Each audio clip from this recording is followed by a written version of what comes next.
I'm so tired. 3 words, probably the most common complaint in medicine. Probably the most dismissed. You are not lazy. Your mitochondria are just feeling a complaint. I love that.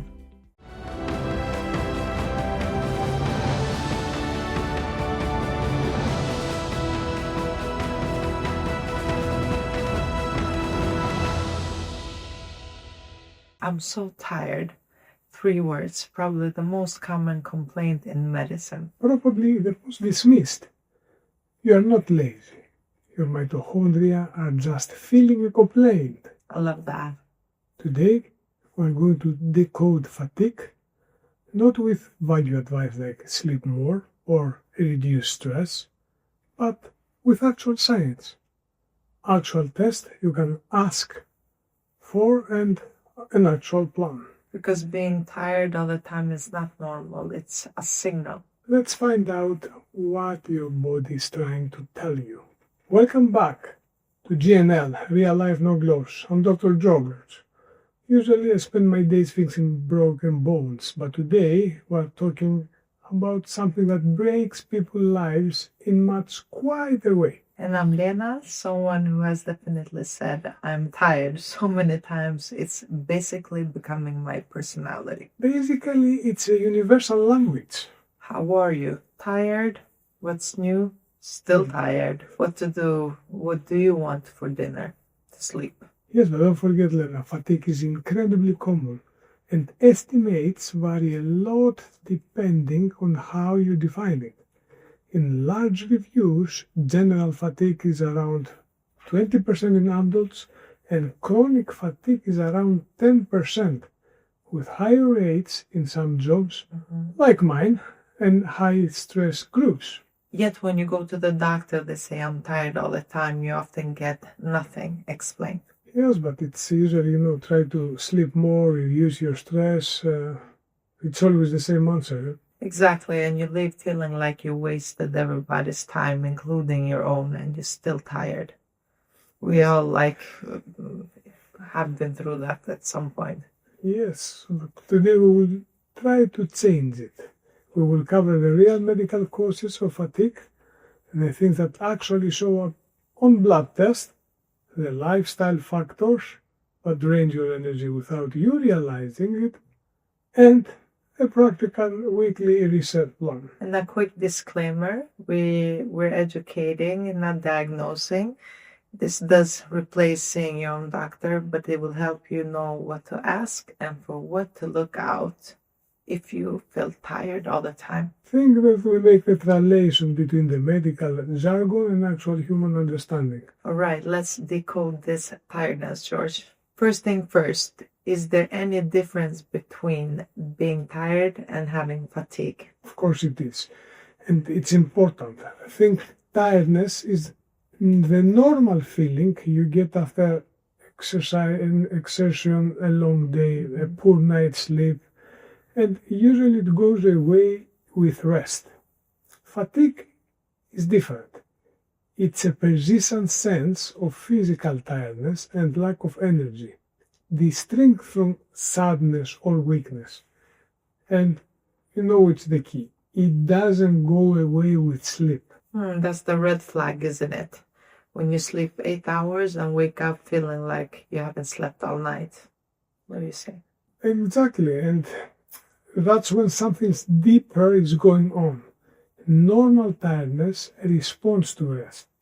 Pathological fatigue doesn't. Medically, we classify fatigue by duration.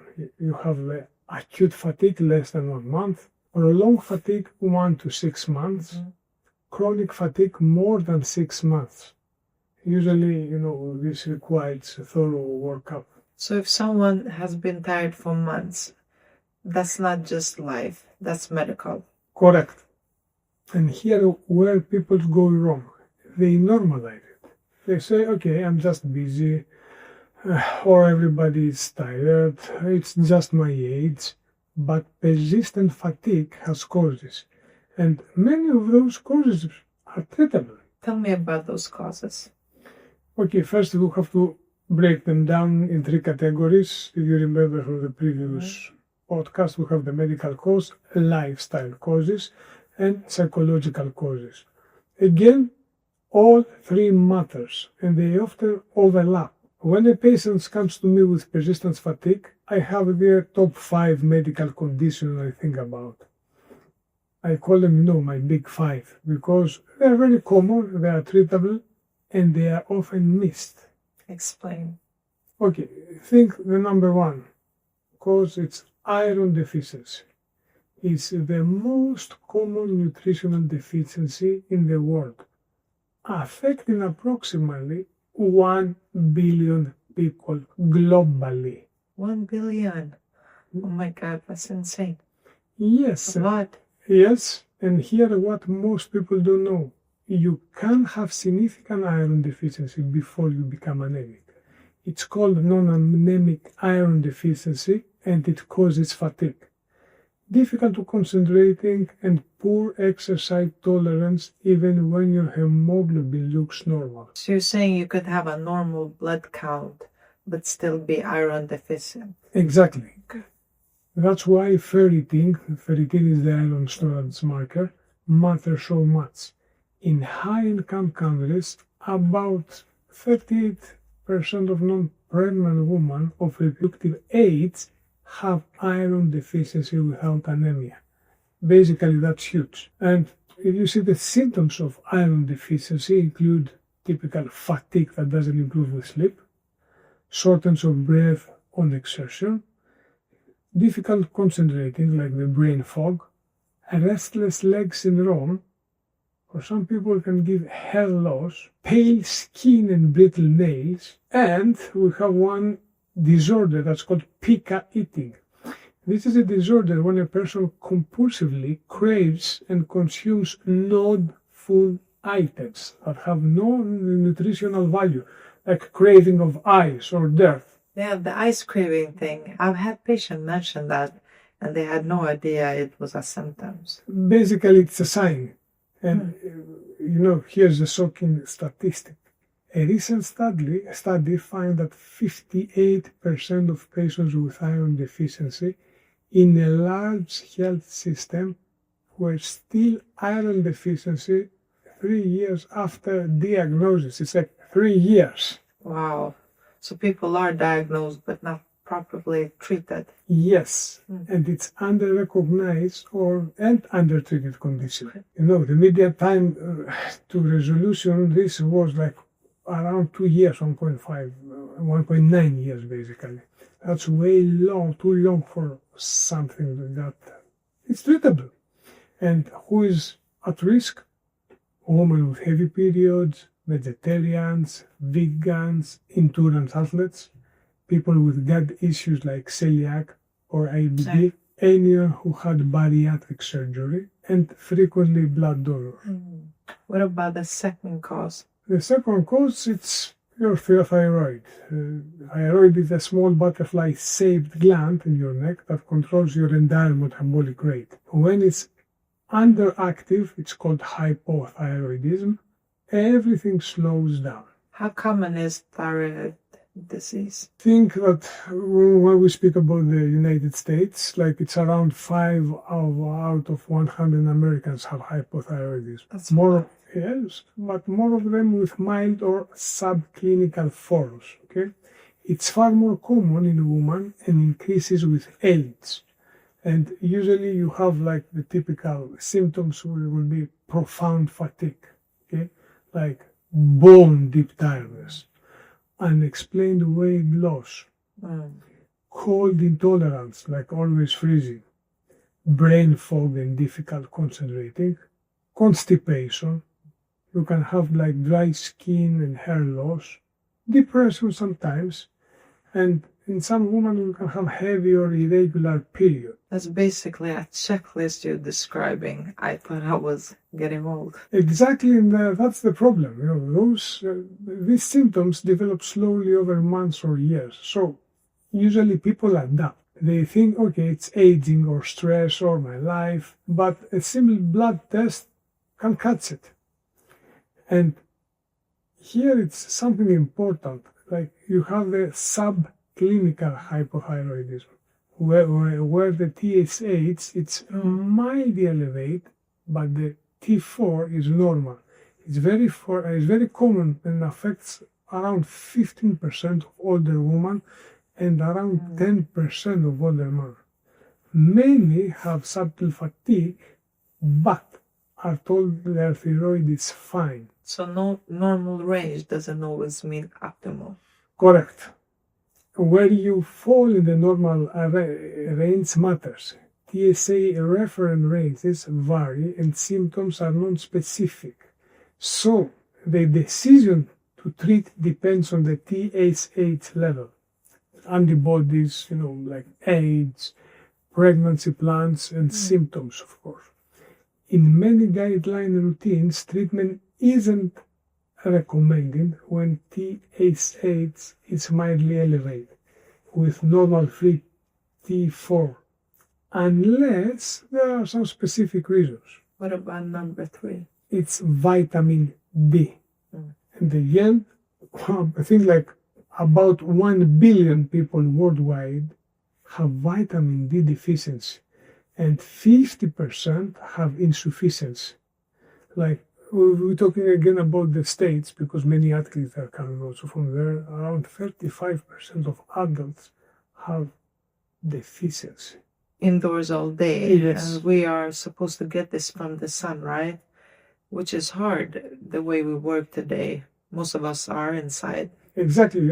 The modern life is an indoor life. We work inside, commute inside, live inside. Yes. And you cannot make vitamin D through a window. And now the new glasses, they block the necessary UVB rays. Vitamin D deficiency has linked to, again, fatigue, muscle weakness, bone pain, depression and low mood, and impaired also immune function, muscle cramps. And one very interesting research shows that 77% of patients presenting with fatigue and low vitamin D, after supplementation, they have normalized the levels. The fatigue symptom scores improved significantly. Wow, that's a huge number, 77%. Yes, you can solve the problem. It's an easy, treatable way. Yes. And it's often overlooked because the symptoms are not specific. Tired. But this could be anything. But I think vitamin D is cheap, easy test, and the fix is straightforward. Of course, you have the high risk group people, like people with darker skin, those who cover their skin for religious or cultural reasons, the elderly, obese individuals, those with malabsorption conditions, and anyone living like in northern latitudes, like us up here. And number 4. Again, my magic word, sleep. Sleep disorders. Like sleep disorders, especially sleep apnea, like you can be in bed for 8 hours and get almost no restorative sleep if you have obstructive sleep apnea. And sleep apnea isn't just for older, overweight men anymore, right? No, it affects also women, especially after menopause. It can occur in people with normal weight, almost everybody. And you have some classic signals or signs. Snoring, witness apnea, when you have pauses in breathing, like your husband, your wife, some friend can witness this. Waking up gasping, morning headaches, excessive daytime sleepiness. This is very typical that people that they have this as a symptom, and unfreezing sleep despite long hours in bed. I think that sleep apnea is associated with excessive daytime sleepiness and fatigue. And officially the mechanism involves this, that we call it nocturnal, means nights hypoxia. Your oxygen level drops rapidly, and you have this sleep fragmentation again. So basically your body is waking up hundreds of times per night without you knowing it. Exactly, you have those micro-arousals, like your brain's a way to restart breathing, but you don't consciously remember this. You just feel destroyed the next day. And this can happen hundreds of times a night. And fragmented sleep usually leads to daytime sleepiness, like you want to sleep all day. Okay, let's jump to the last one. Number 5. This is my favorite one. It's blood sugar dysregulation. Okay? Usually I call it the energy roller coaster. Think that blood sugar problems, both diabetes and pre-diabetes, can cause fatigue. And it's very easy basically to think about it.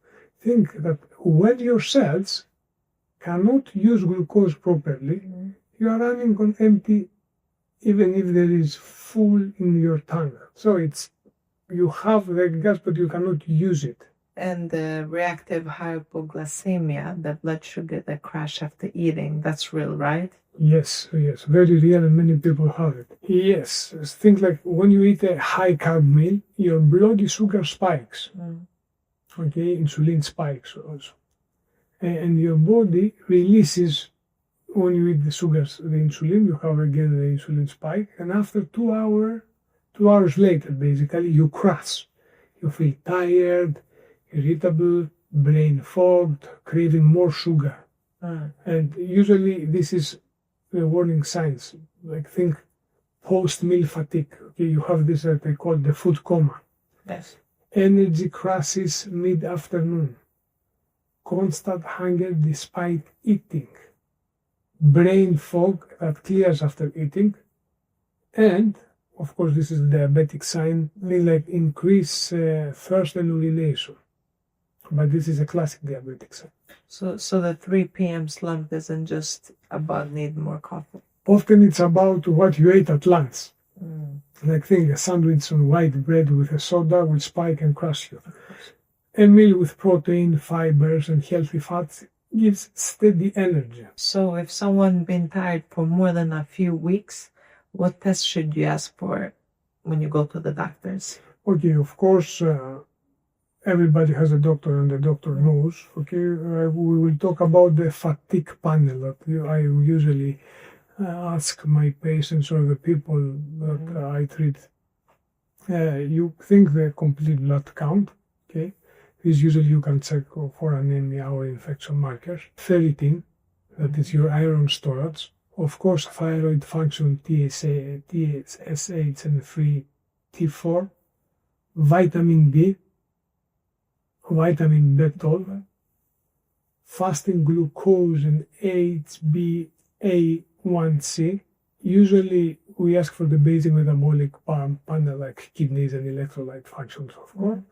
And everybody checks, the inflammation markers like CRP and ESR. But I believe that your doctor knows. How about if all of these are normal? This is basically common. Then we go a little bit deeper on symptoms. Okay? Here you can consider sleep studies if you are snoring or you have apneas. Cortisol testing if stress-related or adrenal symptoms. Testosterone in man with fatigue plus low libido and muscle loss. If we think a little bit deeper, autoimmune markers like for rheumatoid factors and ANA for people that they have joint pains. And celiac serology, if you have gut symptoms or unexplained nutrition deficiency. Explain this adrenal fatigue. It seems like I see it everywhere online. Okay, first it's the adrenal fatigue. It's popularly described, that it's popularly have seen or described, isn't a recognized medical diagnosis. However, we have problems. One, we call it HPA, hypothalamic pituitary adrenal stress response. We have a problem with HPA axis. This is real and well documented. A thing that the research shows that patients have which have mild hypocortisolism, weakened daily cortisol variation, and this alters this HPA axis responsiveness. It's not that the adrenals, because they're glands, they are fatigued. It's that the whole stress response system is dysregulated.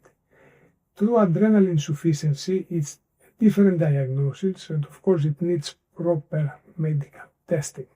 It's not the same as, the internet, adrenal fatigue. What if the test comes back normal, like it's all in your head? No, it's not in your head. Normal lab work just means that the cause isn't those particular markers.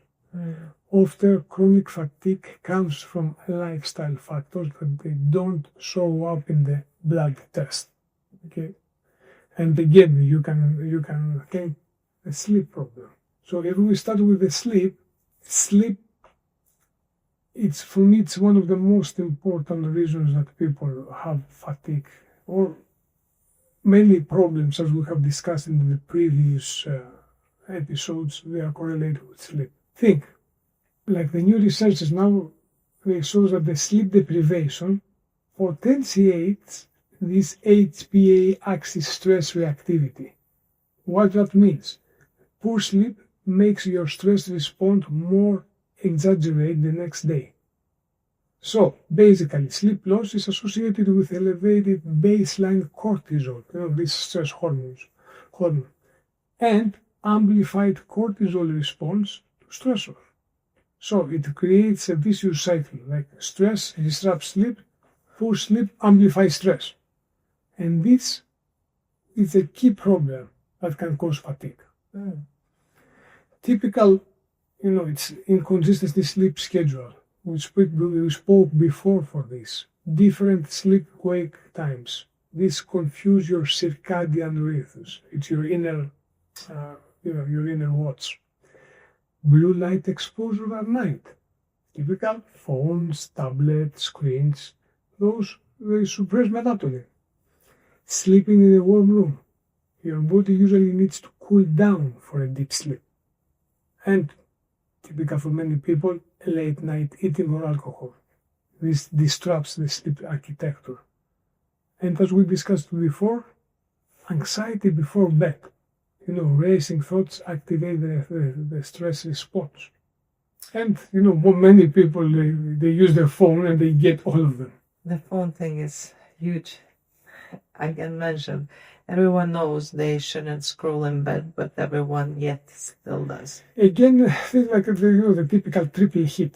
The blue light is suppress melatonin, the content stimulates your brain, and the dopamine hits from notifications that keep coming, or if you're waiting for some message.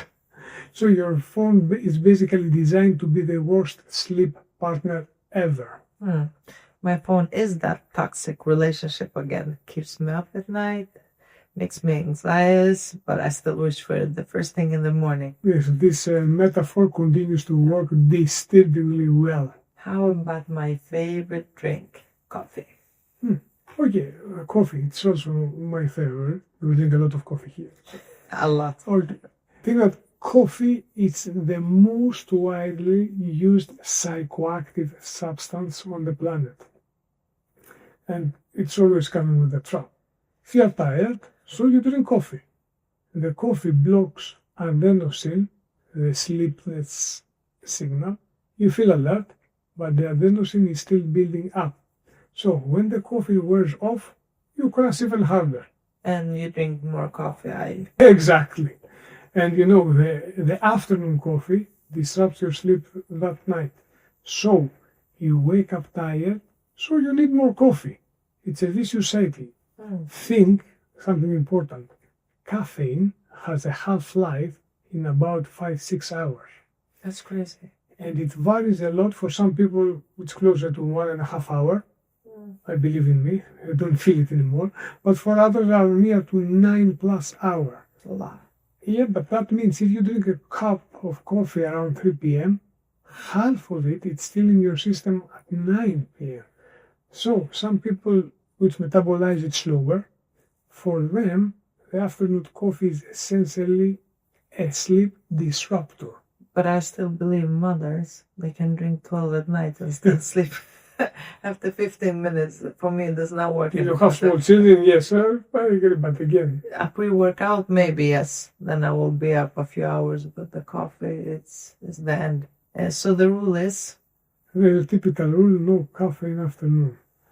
We say usually 10 to around 8 to 10 hours before bed, but I know for some people it's impossible, especially for me or for other coffee lovers.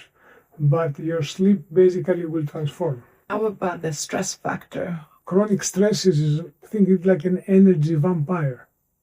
When you are stressed, your body activates again this HPA axis, it's the hypothalamus pituitary adrenal axis, and it releases cortisol. Short term, this is adaptive, but long term, it's exhausting.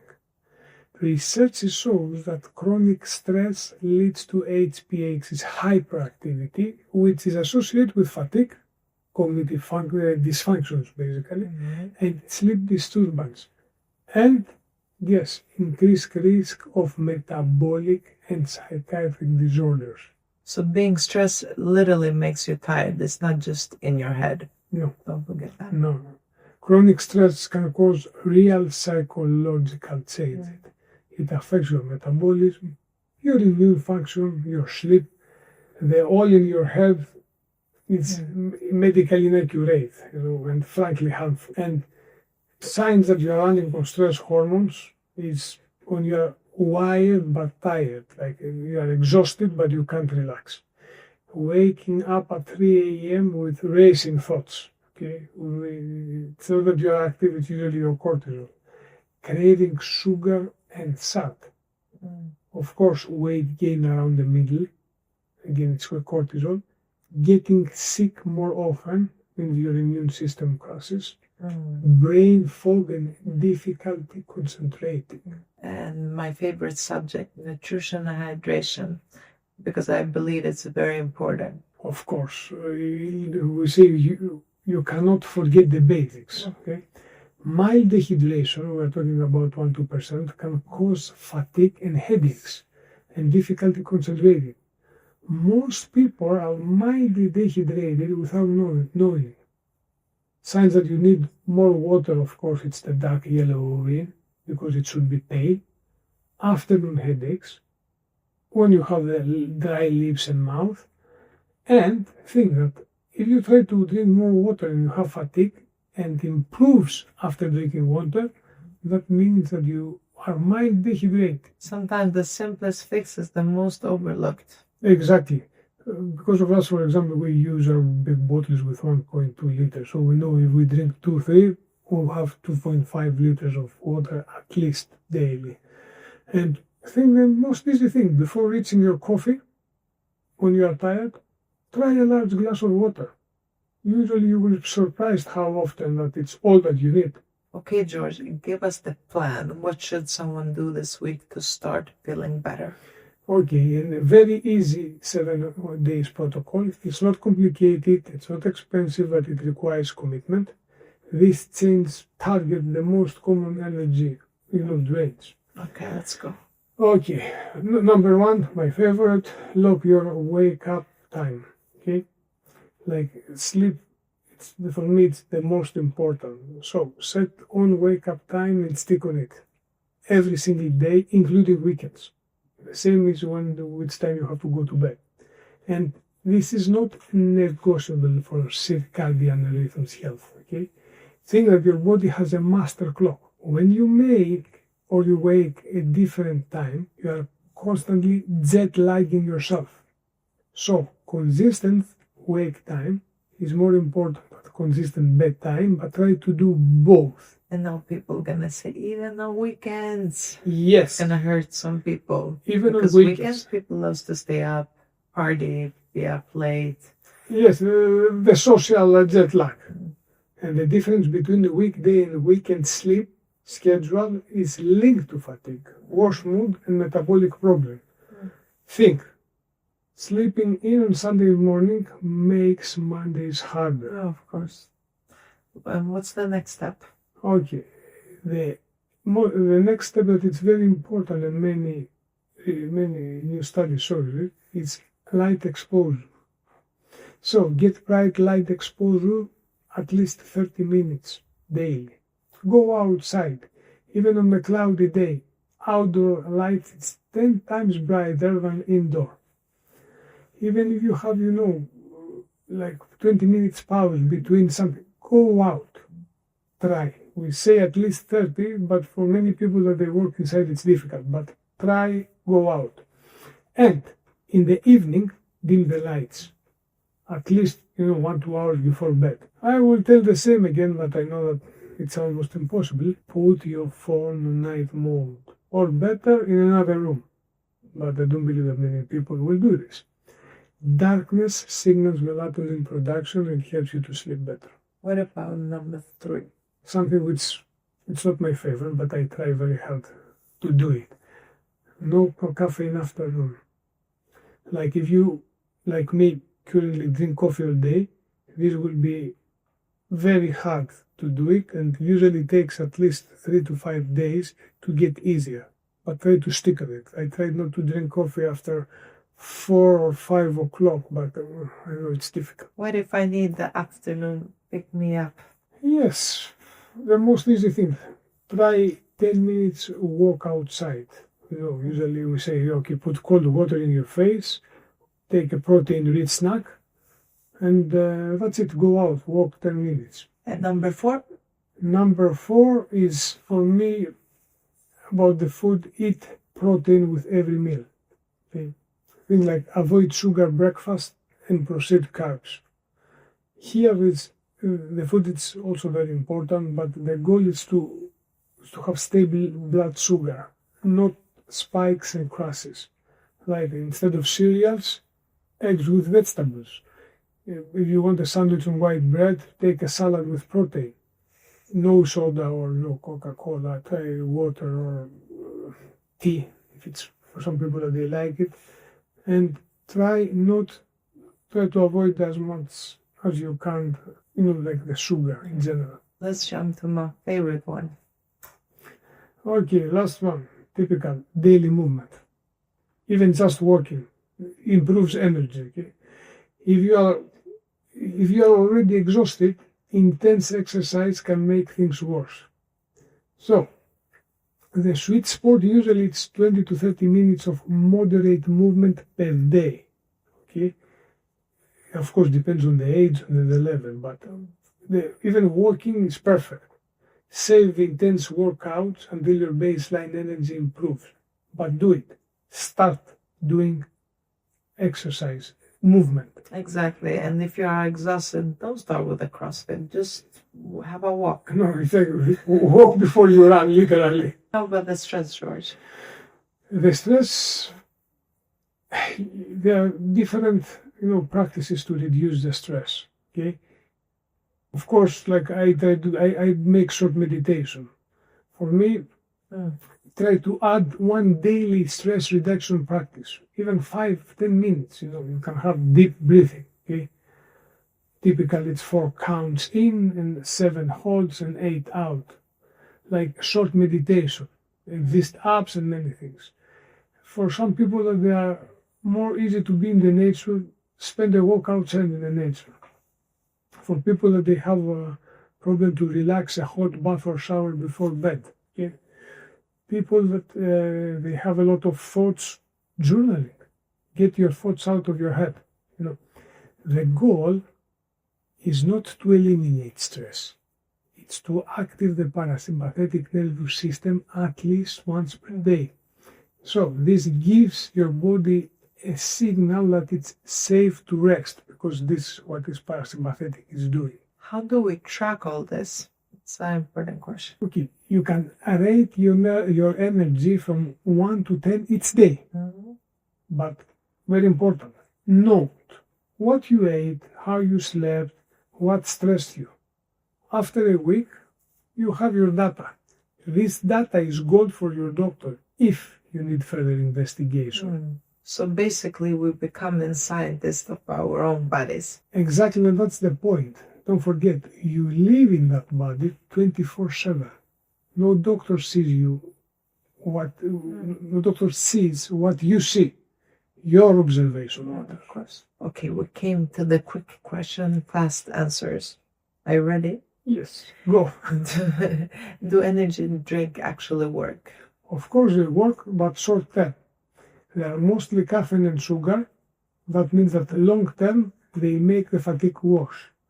They are not energy, they are borrowed energy that you will pay back with interest. Is chronic fatigue syndrome real? Of course, it's a syndrome and absolutely real. Basically, it's a complex, it's a multi-system neuroimmune disease. The key is, I think, like key features are post-exertional malaise. This means that you're getting worse after activity, unrefreshing sleep, and cognitive impairment. It's not laziness, it's not depression, but it's a medical condition. Should I take B12 injections? Only if you're actually in deficiency. You get tested first. If you absorb B12 normally with oral supplements, it works fine. Injections are trendy, but often unnecessary. What about iron supplement? Can I just take them? No. Don't supplement iron without testing, because too much iron is toxic. And if you are low, you need to know why. For example, do you have heavy periods? Do you have gut absorption issues? Do you have a hidden bleeding? Treat the cause, not treat the cause, not the symptom. Is it normal to be more tired as you age? Okay, some changes are normal. Okay, slightly low testosterone in men, hormonal shifts in women, but fatigue is not a normal part of aging. Don't accept you are just getting old as an answer. Usually investigate. Coffee or tea, which is better for the energy? I think that tea has less caffeine and contains L-theanine, which takes the edge off. If coffee makes you anxious, for example, green tea is a gentler option. But remember, timing matters more than the type, like neither afternoon. What if I tried everything and I'm still tired? Of course, you speak with your doctor, okay? And try to find your answers. See a specialist if your GP is not getting results. Document everything and advocate for yourself. Resistant fatigue is a symptom, and symptoms usually have causes. Don't give up, but document, note. The final thoughts. What's your take? Okay, my take is fatigue is information, not destiny. Your body is communicating, okay? The question is whether you will listen. Starts with the basic, sleep, nutrition, and stress. Then you get tested if it doesn't resolve. You deserve to feel awake in your own life. And my take, stop normalizing exhaustion. Tired shouldn't be your personality. If you have been running for empty for months, that's not just life, that's a signal. Take it seriously, please, and ask for a test. Make the changes. Your energy is worth fighting for. So, try this 7-day reset, track your energy, and let us please know if it changed. Did it work? And if you have been told before it's all in your head, or you are just stressed, but you know something is wrong, trust yourself. Push for answer. The fatigue is real.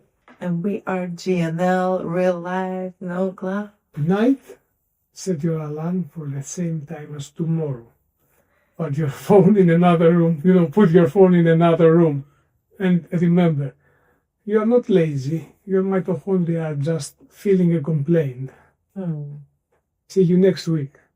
Yes, bye. Bye.